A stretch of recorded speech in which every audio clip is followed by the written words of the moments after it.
और हम मुसलमान वक्त के एतबार से खामोश जरूर हैं, मगर याद रखो हम तुम्हारे जुल्म को भूलने वाले नहीं हैं। हम तुम्हारे जुल्म को याद रखेंगे।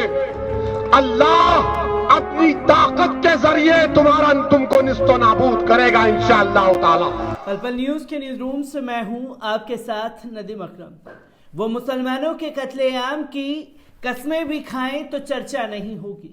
वो मुसलमानों के कत्लेआम की कस्में भी खाएं तो लिख के ले लीजिए, चर्चा कहीं नहीं होगी। और हम आहा भी ना करें तो हो जाए बदनाम। जी हां, ऐसा ही हुआ है बैरिस्टर असदुद्दीन ओवैसी के साथ, जहां उनके एक छोटे से वीडियो क्लिप को शेयर करके बीजेपी आईटी सेल द्वारा और भारतीय जनता पार्टी के आला कमान नेताओं द्वारा और जो संघ के भेष में छुपे हुए सेकुलर लोग हैं वो भी खुल करके जहर उगलने लगे बैरिस्टर असदुद्दीन ओवैसी के खिलाफ। यहां तक कि सोशल मीडिया पर यह कैंपेन भी चलाया जाने लगा कि जब धर्म संसद वाले देश में भड़काऊ भाषण दे रहे हैं और बैरिस्टर असदुद्दीन ओवैसी उनके लिए ऐसी बातें कर रहे हैं तो उन्हें गिरफ्तार किया जाना चाहिए, उनको जेल की सलाखों के पीछे भेजा जाना चाहिए। और नफरत फैलाने वाले चाहे ओवैसी हो चाहे धर्म संसद करने वाले लोग हों, उन्हें देश में बर्दाश्त नहीं किया जा सकता। हर कोई जो है इस फहरिस्त में बस अपना नाम दर्ज कराना चाहता था, क्योंकि सामने जिसके ऊपर विवाद चल रहा है वो नाम था बैरिस्टर असदुद्दीन ओवैसी का। चाहे संबित पात्रा हो, चाहे मुख्तार अब्बास नकवी हो, चाहे यूपी के मंत्री हो, मोहसिन रजा, आला कमान, जितने भी छोटे बड़े और जितने भी कमलगट्टे हैं वो खुल करके सामने आ गए बैरिस्टर असदुद्दीन ओवैसी के लिए जहर उगलने के लिए और साथ ही साथ मुसलमानों को बदनाम करने के लिए। ये तस्वीरें लगातार कल तक चलती रहीं और शाम होते होते बैरिस्टर असदुद्दीन ओवैसी ने इन लोगों के मुंह पर एक ऐसा तमाचा जड़ दिया जिससे दूध का दूध और पानी का पानी हो गया। क्योंकि जो एक नफरत का एजेंडा ओवैसी के नाम पर चलाया जा रहा था उस पर अल्प विराम लग गया। जैसे कि मैंने पहले ही शुरुआत में कहा कि वो मुसलमानों के कत्लेआम की कस्में खा रहे हैं, वो मुसलमानों के खिलाफ जंग की तैयारी करने का ऐलान कर रहे हैं, वो मुसलमानों के खिलाफ तलवारें उठाने का ऐलान कर रहे हैं, पर इस पर कहीं चर्चा नहीं थी। ना ही कोई कमलगट्टा, कोई नेता सामने आया जो कि ये बोल सके कि इन लोगों को हम जेल की सलाखों के पीछे भेजेंगे। पर बैरिस्टर असदुद्दीन ओवैसी को जेल की सलाखों के पीछे भेजने के लिए इतने उतावले हो गए कि यह भी देखना लाजमी नहीं समझा कि वो बात किस कॉन्सेप्ट में बैरिस्टर असदुद्दीन ओवैसी ने कही है। ये मीडिया में चर्चा नहीं होगी क्योंकि मीडिया ने भी कल अपना नफरती चेहरा दिखाया, जो कि खुल करके जहर उगल रहे थे बैरिस्टर असदुद्दीन ओवैसी के खिलाफ। तो धर्म संसद के नाम पर जो मुसलमानों के खिलाफ जहर उगला गया उसे बैरिस्टर असदुद्दीन ओवैसी के नाम पर डाइवर्ट करने की कोशिश की गई। और बैरिस्टर असदुद्दीन ओवैसी ने इस घटना का पूरा वीडियो, जो एक छोटा सा क्लिप बीजेपी आईटी सेल ने उठाया था, उसका पूरा क्लिप सोशल मीडिया पर वायरल करके इन लोगों को बेनकाब कर दिया। पहले उस पूरे वीडियो पर नजर डाल लीजिए कि कानपुर देहात रसूलाबाद पुलिस स्टेशन में एक 80 साल के बुजुर्ग मोहम्मद रफीक को पुलिस स्टेशन में इनकी दाढ़ी नोची गई और उन पर पेशाब किया गया। और ये हरकत करने वाले का नाम एसआई है गजेंद्र पाल सिंह। बताइए आप, ये आपकी इज्जत है कि 80 साल के बूढ़े को उसकी दाढ़ी को नोचा जाता है कानपुर देहात रसूलाबाद पुलिस स्टेशन में। अगर ये बात सच है तो शर्मिंदगी नहीं बल्कि तकलीफ होती है कि तुमने दाढ़ी देखी और कहा कि इसकी दाढ़ी को नोचा जाएगा। क्या हमारी दाढ़ी से तुमको नफरत क्यों है? 80 साल के बूढ़े से तुम ये हरकत करते हो। मैं तो उन पुलिस के लोगों से कहना चाह रहा हूं, याद रखो मेरी इस बात को, हमेशा योगी मुख्यमंत्री नहीं रहेगा।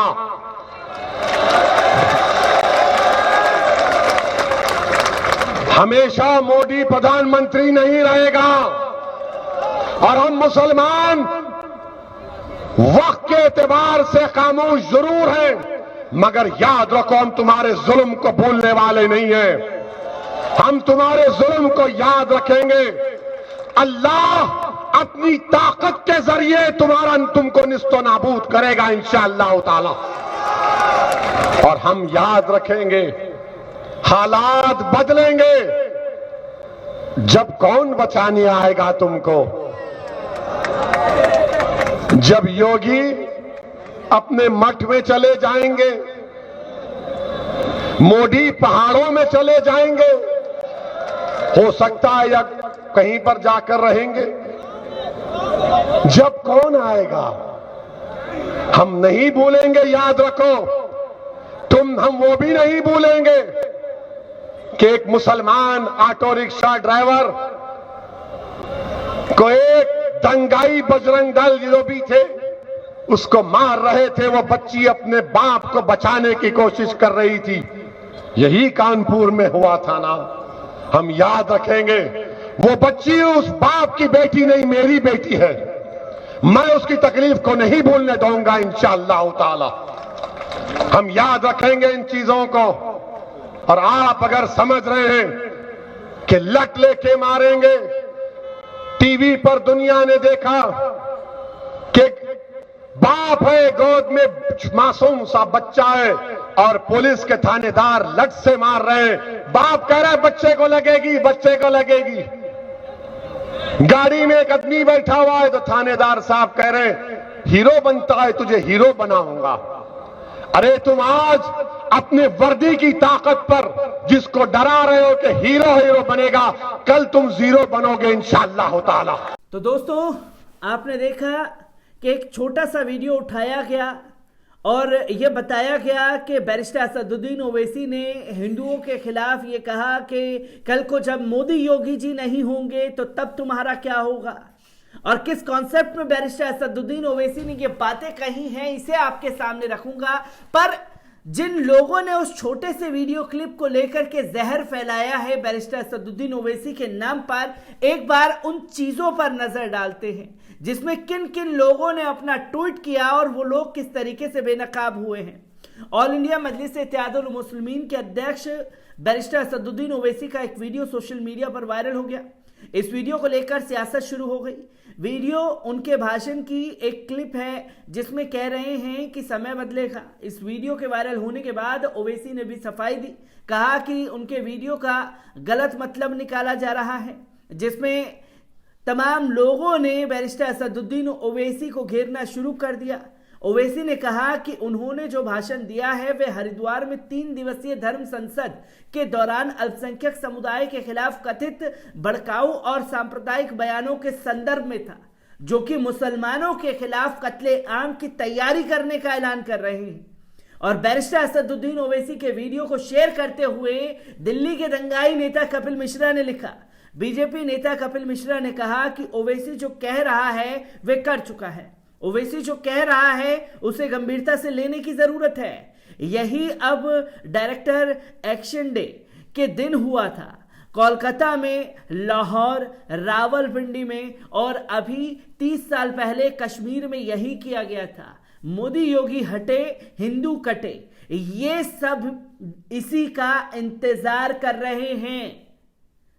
खुल करके कपिल मिश्रा ने ये चीजें लिखी।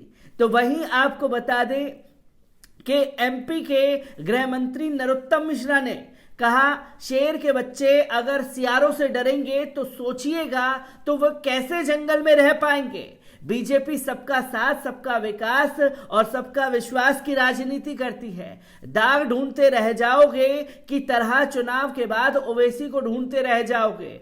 तो वहीं आपको बता दें कि उत्तर प्रदेश के मंत्री मोहसिन रजा ने कहा कि असदुद्दीन ओवैसी लगातार हिंदुओं को धमकाने का काम कर रहे हैं। ये अफगानिस्तान नहीं जहां तालिबान आ जाएगा। अगर वे आता है तो देश में मोदी और राज्य में योगी है। अगर हिंदुओं अपने आप पर आ गया तो आप कहां जाओगे, इस बात को सोच लीजिए। ये उत्तर प्रदेश के मोहसिन रजा हैं जो ये बातें लिख रहे हैं। इसी के साथ साथ आपको बता दें कि बीजेपी के बड़बोले प्रवक्ता संबित पात्रा किसे धमका रहे हैं मियां। याद रखना, जब जब इस वीर भूमि पर कोई औरंगजेब और बाबर आएगा तब तब इस मातृभूमि की कोख से कोई ना कोई वीर शिवाजी, महाराणा प्रताप और मोदी योगी बन खड़ा हो जाएगा। सुनो, हम ना डरे थे मुगलों से ना जिन्नावादियों से, तो तुमसे क्या खाक डरेंगे। ये बैरिस्टर असदुद्दीन ओवैसी के लिए लिखा गया। तो वहीं आपको बता दें कि जो ये तमाम दलीलें और तमाम कमलगट्टे जो खुल करके सामने आए, उन लोगों ने फैक्ट करने की चेक नहीं किया कि असल में ये पूरा जो कॉन्सेप्ट जो रच दिया गया, बीजेपी आईटी सेल द्वारा एक स्क्रिप्ट लिख दी गई कि धर्म संसद में जो जहर हम लोगों ने फैलाया है उसे छुपाना है, इसलिए इस छोटे से क्लिप को उठाओ और वायरल करो। बाकी हमारे लोग तो हैं ही जो झूठ को इतने डंके की चोट में आंख डाल करके कहेंगे जिसे सामने वाला मजबूर हो जाएगा कि हाँ, बैरिस्टर असदुद्दीन ओवैसी ने ये कहा।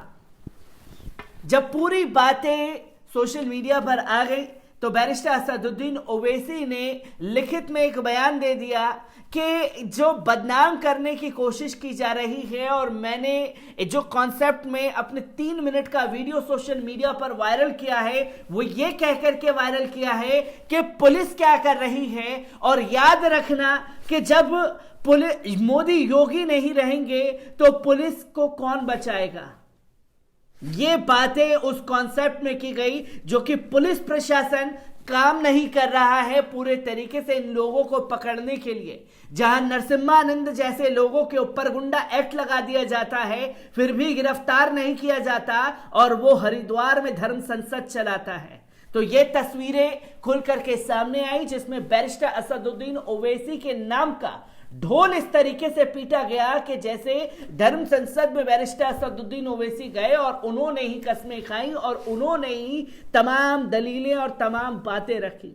ये भारतीय जनता पार्टी और गोदी मीडिया की पुरानी आदत है कि जो घटना घटी उस घटना से डायवर्जन किया जाए, जिसमें बैरिस्टर असदुद्दीन ओवैसी के नाम को टारगेट करना बार बार आदत हो चुकी है भारतीय जनता पार्टी की। मैं ऐसी ही खबरों से आपको रूबरू कराता रहूंगा। दीजिए इजाजत, शुक्रिया।